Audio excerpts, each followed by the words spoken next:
Magandang araw po mga kapuntos, at sa araw na ito po meron po akong tampok na video para sa inyo at sana ay magustuhan ninyo. Kaya sa mga bago pa po sa aming channel, please po don't forget to hit the subscribe button at ang notification bell para maging notified kayo sa bawat video na ilalabas ko sa channel na ito. At bilang kahilingan po ng punto por punto team at naway maintindihan po ninyo, sana po wag nyo pong i-skip yung mga ads sa aming mga video. Sa maliit na bagay na po na yan, malaking tulong po yan sa ating programa at sa ating ministry. Sana po maunawaan po ninyo. Maraming salamat po, kaya wag na po natin patagalin. Simulan na po natin.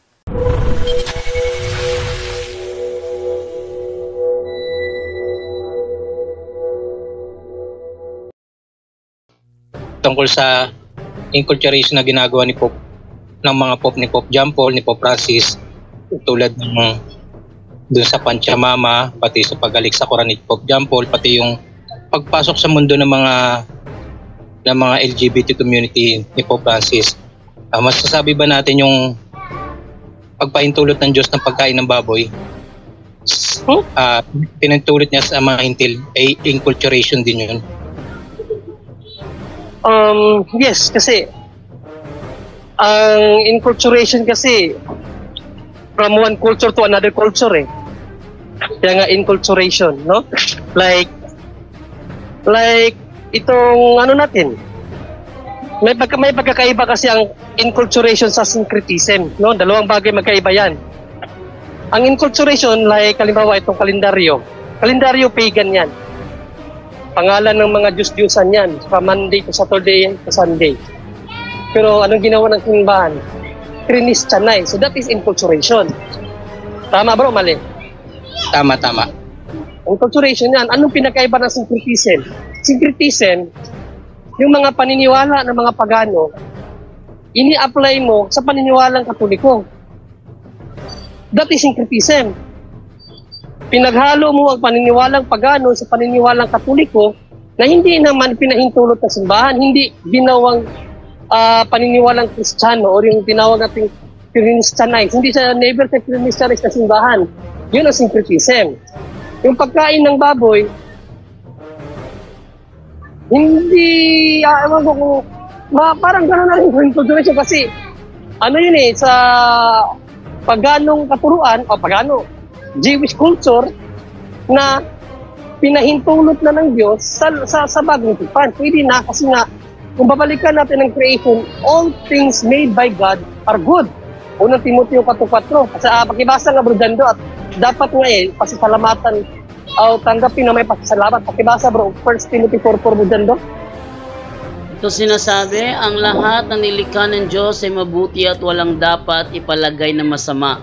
Sa halip ay dapat tanggaping may pagpapasalamat. So lahat ng ginawa ng Diyos ay mabuti. Ano bang naging dahilan bakit hindi pinakain? May reason naman yan May reason behind. Kasi nga, sa panahon nila dati, ang lahat ng mga pagano na hindi naniniwala kay Yahweh, yun ang pinakaunahin yata nilang yung baboy. No? Lalo na dun sa Kaya, para maihiwalay ang kanyang bayan, hindi niya pinakain ng baboy ang kanyang bayan. Parang yun, significant na ang Israel ay special people ba na pinili ng Diyos. Kaya ang daming mga bagay na hindi ipinahintulot ayon sa panahon nila kasi nga hindi naman lahat kasi ng mga pagano dati ay kumakain ng baboy. So isa ito sa komentaryo na narinig ko Hindi ko lang alam kung tama ba komentaryo na ito. Isa ko sa komentaryo na narinig ko na para special people sila pinasahi. No, na ang bayan na pinili ng Diyos, yan lang yung bayan na hindi kumakain ng baboy. Pero before yung utos na yan, wala pong mababasa sa Bible, no? Before Moses, walang mababasa sa Bible na bawal kumain ng baboy. Lahat nga pinapakain Pakibasa nga bro Dando yung Genesis 1, 1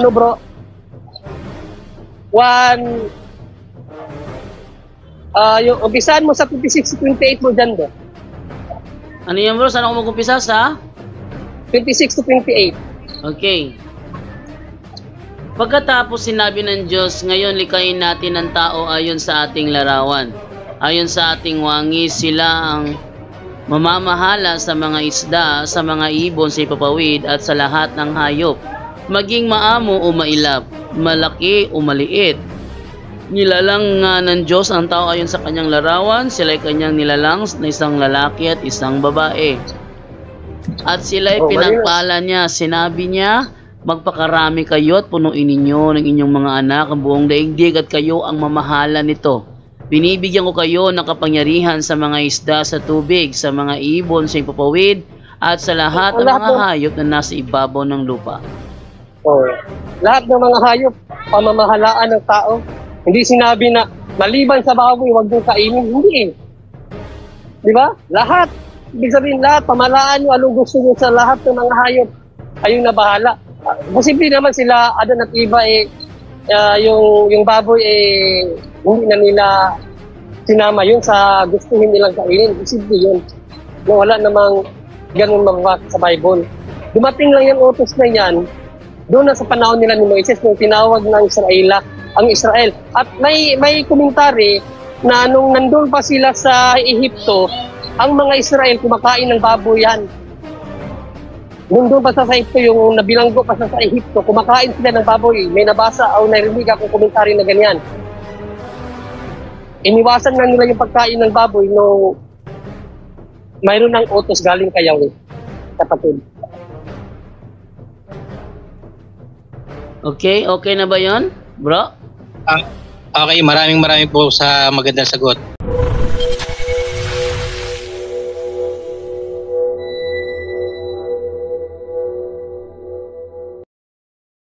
Okay, Pat Orozco, good evening. Hello, good evening, Bro Jando. Yes, hello. Itanong ko lang yung sa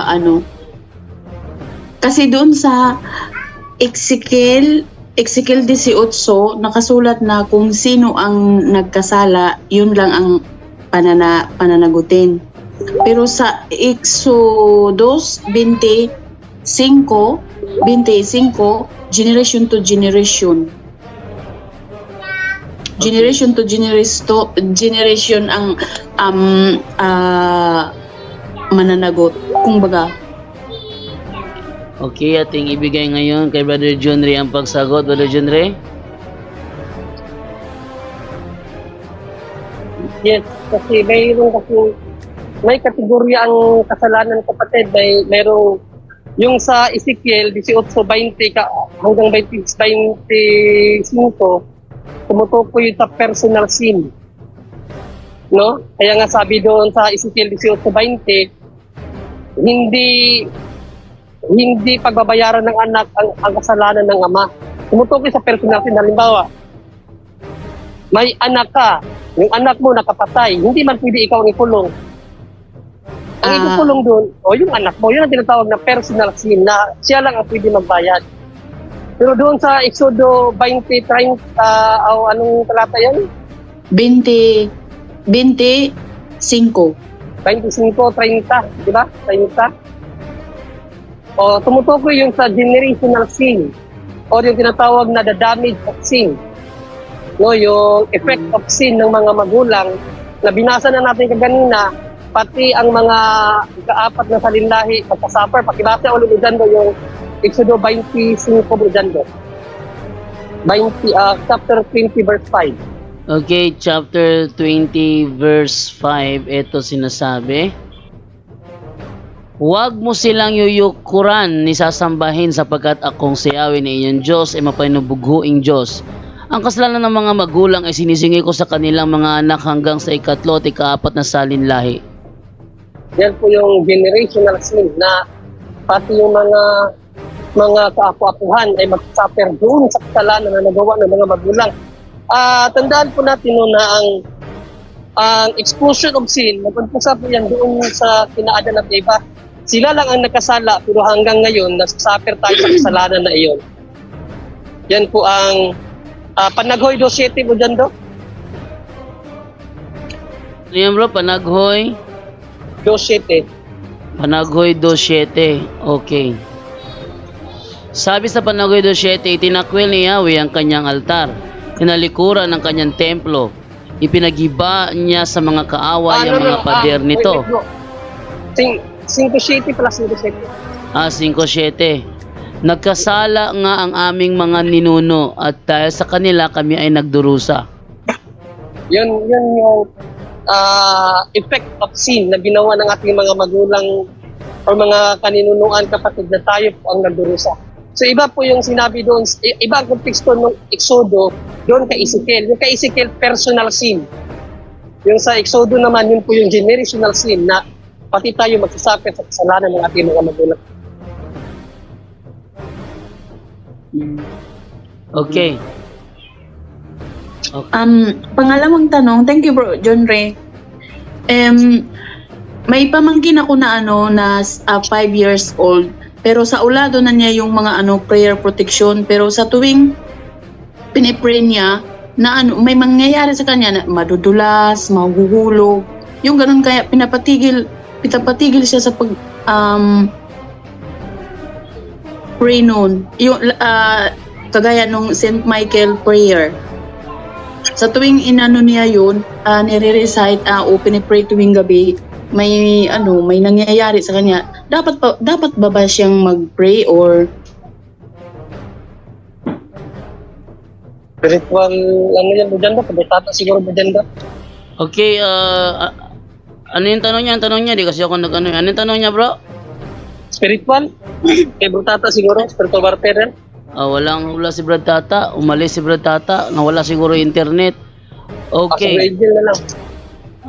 Ano yung tanong mo, te? yung yung pamangkin ko na 5 years old, nagpe-pray siya dati nagpe-pray siya ng mga prayer for protection, lalong-lalo na sa St. Michael prayer. Tapos tuwing gabi yun pinapa-pray. Pero sa tuwing pinipray niya yun, laging nadidisgrasya, minsan nahuhulog, minsan nadudulas, minsan nabubunggo yung mga noo, yung ganun. Tapos nung tinigil na niyo yung pag-pray, hindi na siya nadidisgrasya. Ano po ba yun? Hindi pa ba karapat dapat mag-pray yun? Demonic harassment po yun. Demonic harassment, demonic harassment po yun. Ang tawag doon, demonic oppression. Kung ang ayaw ng demonyo na magdasal siya ng Hail Mary, kaya siya tinutulak. Kaya siya tinutulak o nagdidisgrasya kasi inarasal niya. Ayaw ng demonyo pakinggan yun. Ang oppression ang tawag dyan kung talagang natatamaan talaga siya. Siguro bukas ang kanyang... Kaya pinapatigil na kasi natatakot yung mama. Laging may sugat, laging may mga... Infested yung bahay. Paki-deliverance po yung bahay. Ang bahay mismo ang infested. Hindi naman siya kasi ang may ng bahay, kahit hindi siya ang may-ari ng bahay. Kasi may mama pa rin akong nakatira doon, hindi naman marunong mag-deliverance. Kahit sa kwarto lang ng yung sinasabi mo, nanay, nandun ba ang bata? Oo, nandun nakatira sila sa kahit sa kwarto lang, kahit sa loob lang ng kanyang kwarto, kung saan siya nakatoka, doon i-deliver sa yung kwarto mismo. Pero ibig kong sabihin, state abuse mo na yung mama, no? Yes, mag-ano siya. Sumunod siya para hindi siya ng retaliation. Kaya nga Okay bro, Jando, salamat.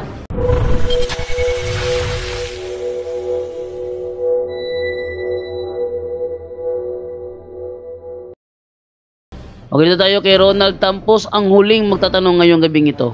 Ronald Tampos, good evening. Okay, meron lang akong tanong kasi yung anak ko is pino-homeschool namin. So, ang gusto ko sana i-first communion. Tapos ang plano ko is during sa katikisan sa first communion, i-execute ko yung parang i-mimic ko yung pag-receive ng host, pero hindi siya consecrated. Pwede ba 'yun ibigay na hindi siya consecrated na host. Para lang imimik yung ano ng pari, para maramdaman niya kung first communion kasi sa akin na naramdaman ko sige ang ano para meron na siyang karanasan ba na yun ang ano ay ang test ng host, parang gano'n, hindi na siya parang ma-ignorante. Pwede ba yun? I-impart sa catechism? Okay, Parang Brother Angel, ano masabi mo doon, Brother Angel? Okay, saan ka kukuha ng ano na hindi consecrated host? ay meron namang nagbebenta sa mga ano sa mga religious store na Oy, bibili ka marami 'yon. Pagka bumili ka po. Tama po Brad. Okay lang naman sa Oo, marami-rami 'yon at bakit kailangan mong gawin 'yon? Although okay lang naman 'yon kasi hindi 'yon consecrated. So pa-practicein mo parang ganoon? O parang i-practice lang during sa catechism, parang i-dry lang yung ano, yung body of Christ, tapos yung sagot niya para maano niya matest din. Pa-practice. Kasi may pagka-special kasi yung anak ko eh. Okay. Actually, wala namang ano kasi ano lang yun eh. It's just a simple bread yun. Naman ganon. Wala namang ano yun. Wala namang problema yun. Ang wag gagalawin yung consecrated host. At saka sa mga nakikinig ngayon, yung consecrated host, wag yung dadalhin sa bahay at kung saan-saan, no?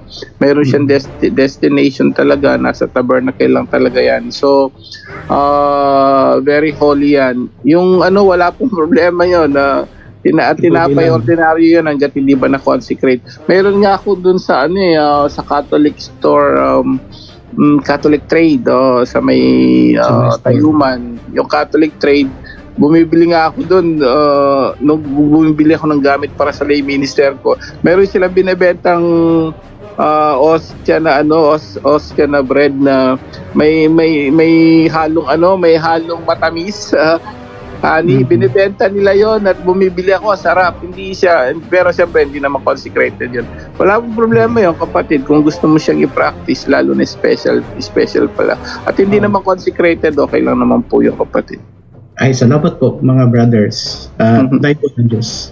Mayang gabi. Salamat sa Diyos po. Apo. Ito mo. Bro Jando? Okay, well, so wala na, hindi na nagbalik yung ating bisita na doon. Si Nigerian. Ayun, sinabi ko nga kay Pioy, bukas sana bro, okay ka bukas. But Pioy, pakikwento nga ano nangyari, ano yung mga response niya sa mga chat mo? Hindi, okay ka bukas bro Jando, maaga natin siyang papasukin. Ay, okay, sabi mo walang topic eh. Para mapaaga din papasukin siya. Yun ang hinahanap ko eh. Pero, yes, oo. Pag naano ko sa English, baka pa nyo ko. Sige, we try our best na pwede natin i-translate. Ikaw ang may ano sa pagdating sa SDA na tanong. Sana, hindi siya natakot nga. Sabi mo, very friendly naman si mabait si Jando ka mo, Pioy. Baka natakot sa mga reaction mo, bro. Sabi mo, very friendly yung mga tao rito. Huwag mo takutin kasi masyado. Natakot. Friendly yung mga tao, so you don't need to worry anything ka mo. Sige, so pasalamat na lang tayo. Ating unahin si Brother Junre sa kanyang pasasalamat. Brother Junre? Wala, ikaw na lang, Brother Angel.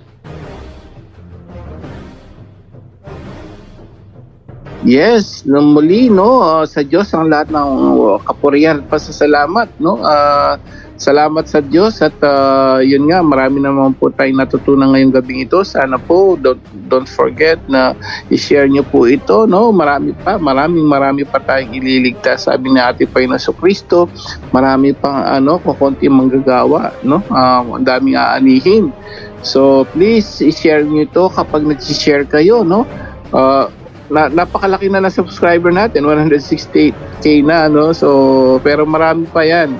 ang makikita mo naman dyan yung sa mga viewers, siguro papansin nyo bakit ko konti yung mga hindi ganun karaming viewers sa Puto por Puto, dahil yun ang may mga masugid naman na gusto talaga maghanap ng ng aral ng Diyos, talaga totoong nag-aaral. Sila nakikita ko mga at least 2, 3, 4,000, 5,000 plus.